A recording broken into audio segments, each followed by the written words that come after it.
Ngayon walang kung ano. Walang ship, cruise ship. Wala silang cruise ship.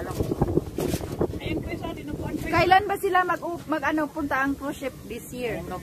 Cancel? Ay, July pa? Ay, oh, that's good. Kasi talagang namimiss namin yun. Ay, 2 years ago, I was here too. Ang saya-saya dahil kasi merong cruise ship eh. Etong menu nila guys, kung punta kayo sa Juneau, Alaska, nandito sila every summer.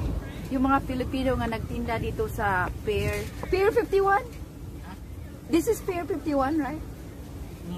Yeah, Pier 51. Pero ngayon, June, wala pa ang cruise ship. July daw darating. So, nandito sila guys. Ang daming mga tinda nila, mga...